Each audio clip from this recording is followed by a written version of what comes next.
Il est 18 h, bienvenue. Tout de suite, avant de passer au titre de cette édition, un point sur vos conditions météorologiques avec, vous l'aurez remarqué, ces fameuses neiges qui sont tombées ce jeudi soir dans le Nord et le Pas-de-Calais. Le ciel s'est éclairci d'ailleurs suite à ces chutes de neige, mais les températures, elles, malheureusement, chutent également dans le week-end avec seulement 4 degrés pour les maximales en moyenne dans les Hauts-de-France. Et puis ça remontera progressivement à partir du début de la semaine prochaine avec 8 degrés lundi au meilleur de la journée. Ce sera la même chose mardi et ça baisse à nouveau mercredi avec une moyenne de 6 degrés dans le Nord et le Pas-de-Calais notamment. Plus d'informations sur vos prévisions météorologiques, ce sera tout de suite après cette édition. Et les titres avec toujours cette neige qui était attendue par certains, redoutée par d'autres d'ailleurs, mais elle s'apprête donc à faire son grand retour en ce début d'hiver qui arrive progressivement dans le centre de vigilance du préfet de zone nord. Les unités se préparent donc à affronter l'hiver justement et ces neiges qui arrivent composées d'une équipe de sapeurs-pompiers, de gendarmes et de policiers. Cette unité se charge de collecter quotidiennement les informations routières et notamment en cas de chute de neige. Briogorchi s'est rendu au sein de ces équipes afin de rencontrer Philippe Bizet. C'est le chef d'état-major de la zone de défense nord. Je propose tout de suite de l'écouter à ce sujet. Alors les priorités est celle de se concerter en cas d'événement neigeux. Hier, petite alerte neige, alarme jaune, a donné lieu à une visioconférence et une web météo entre les préfectures et les forces de sécurité intérieure. Vous voyez, ne serait-ce qu'un petit signal enclenche déjà une manœuvre de concertation de façon à se préparer à l'événement. Nous avons d'ailleurs fait appel à vous pour récolter les photos des premières neiges dans la région et vous êtes des centaines à nous avoir envoyé des clichés des rues ou des jardins recouverts de flocons. Merci d'ailleurs pour votre contribution. Et voici en image d'ailleurs quelques photographies que nous avons sélectionnées. Vous pouvez le voir. Elle est bien là, la neige, désormais. Attention toutefois, puisque des accidents sont survenus durant la soirée de jeudi, notamment lorsque les premiers flocons sont tombés. Restez prudents, les pompiers vous demandent notamment d'élargir les distances de sécurité sur la route. À Lille, ce matin à 11 h, Martine Aubry, la maire, a officiellement rebaptisé la rue de Paris en rue Pierre-Mauroy, son prédécesseur à la tête de la capitale des Flandres. L'ancien maire de Lille avait, selon Martine Aubry, formulé ce souhait de voir une rue à son nom avant de mourir. Pierre Mauroy qui a déjà vu son nom être apposé sur le grand stade de Villeneuve-d'Ascq.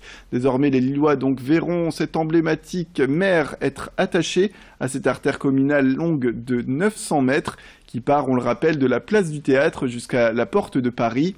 À noter que tout a été mis en place selon la mairie pour qu'en termes administratifs, tout soit en ordre afin que les commerçants et les habitants ne soient pas en difficulté, notamment en ce qui concerne la distribution du courrier. On reviendra d'ailleurs dans cette édition sur les dires de Martine Aubry suite à cette inauguration.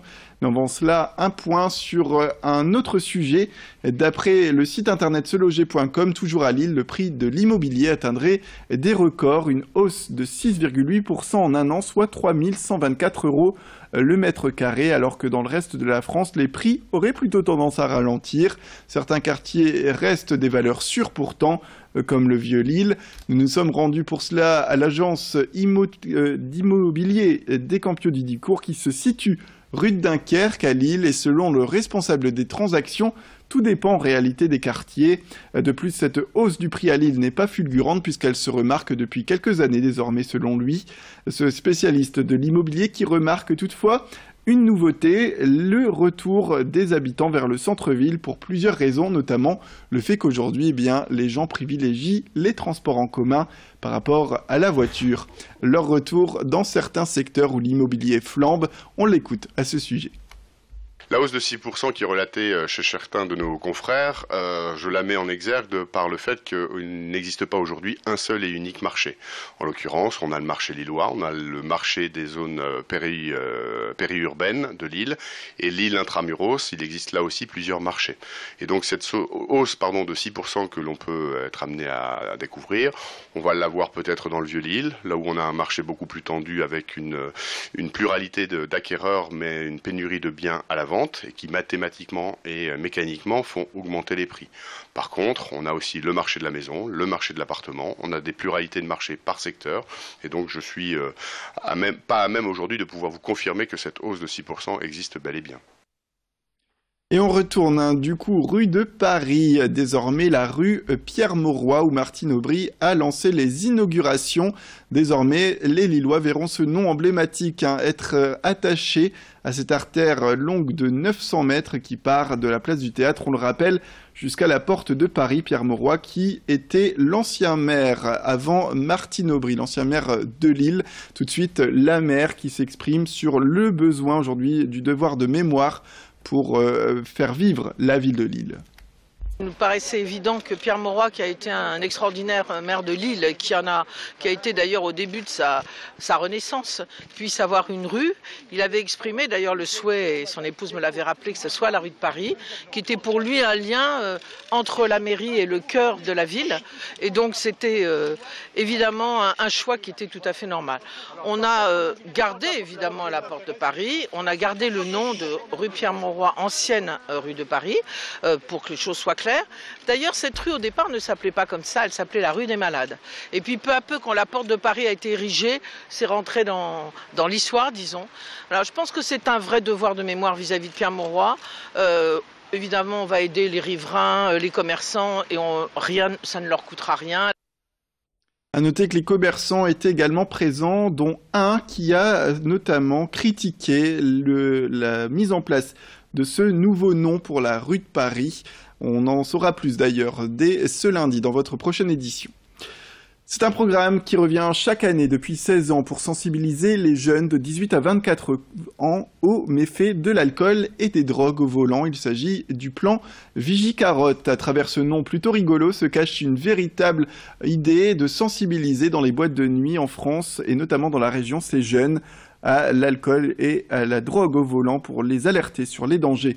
Vigicarotte va lancer son programme annuel, en tout cas le 1er et 2 décembre au Network à Lille, une des grandes boîtes de nuit de la ville. Un des responsables du projet est d'ailleurs venu nous en parler sur notre plateau.